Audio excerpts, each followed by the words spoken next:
This is a Chanel piece, and I've had the opportunity to know people that collect also. And Gene London, who was an avid collector in New York at a certain point in my life, he came upon this Chanel three-piece wool jersey suit, and this is her signature really in the 1920s. She's famous for this. But this suit was really very special because it was two-toned. It's a photographer's dream because everything is broken up into sections to where you can photograph and absolutely see all of the detailing and the style of the dress.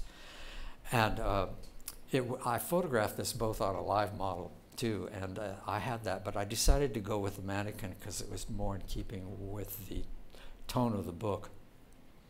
And I go in for a close-up of the bag because the bag absolutely matched the dress, and even the shoes and the hat were perfect examples for accessorizing this garment. This is a coat suit ensemble. And I wanted to show how it looked buttoned up. It's wool with wool fabric trim on it. And this shows you the coat close up buttoned up, and it shows you with the coat open still buttoned, and then it shows you the open coat with the two-piece suit underneath. And this is a photographer's dream too, because so many of the things that you get like this are either solid black or kind of boring, but this was one piece that was loaned to me by Gary Franke, who has the Steppin' Out, and he rents clothes to movies and TV and theatrical productions, and so he loaned me this. This happens to be a day coat from 1922. I know it's 1922 because the sleeves got kind of very voluptuous at that time, and before that, in 1921, the sleeves became very narrow.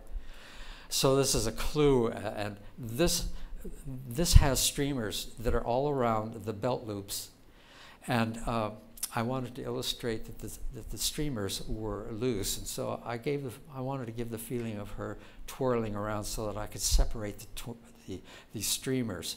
And this is constantly a challenge in showing fashion that's on mannequins. You try to make it look as spontaneous as you possibly can. And this is a wonderful piece in 1923 with extravagant embroidery, all hand embroidered. This is in my collection, and the back of it is short with a scalloped edge, and then it falls over the arms in a very long piece that has all of the fringe trim to it, and some braiding too. This is a very unusual piece. This is Paul Poiret.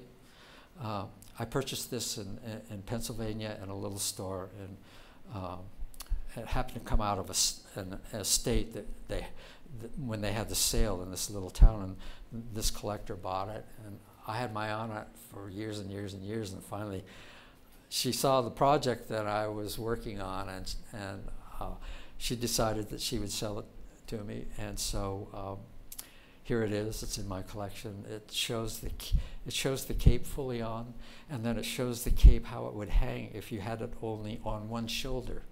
And this is what I wanted to try to illustrate. And this is a coat that is summer ermine, and it's been dyed a copper tone. And luckily I have the hat and the shoes and everything that match up with this. And this is how they dress in the 20s. And I'm an avid watcher of silent films, and sometimes I don't look at the star because sometimes she's just a little bit overdressed, but if you look very carefully in the background at all the extras that walk by, you'll see that there was elegance in that period of time that is not so overstated sometimes, but really beautiful women passing by on the sidewalk that give me ideas too.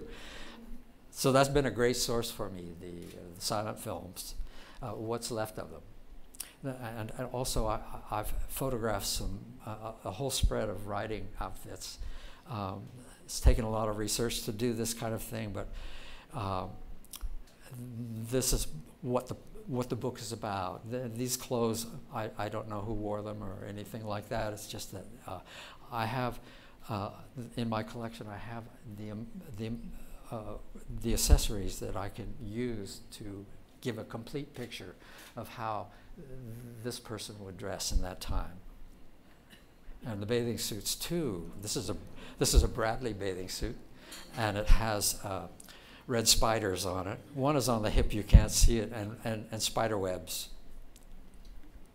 And of course, you can't do a book without showing the 20s underwear. And I got the idea sort of just having them play strip poker so that I could just... This is very interesting, and I got the idea from a John Hill Jr. Illustration. He drew the most wonderful illustrations of the flapper of that time, and he drew a lot of things for Life magazine, the early Life magazine that they had in those days, and very clever artist. But I saw a pen and ink of a full figure nude woman from the back, and she was getting into her panties with the heel and had her heel caught on the panty. And I thought, I have these stockings that I purchased still in the box, and they're onyx hose, and they have a Pointex heel. And I thought, this is the perfect thing to do, but how am I going to do it? I have mannequins here. And I wanted to illustrate that through his eye. And just to show you so that you can appreciate what I went through to try to get this thing to work for me.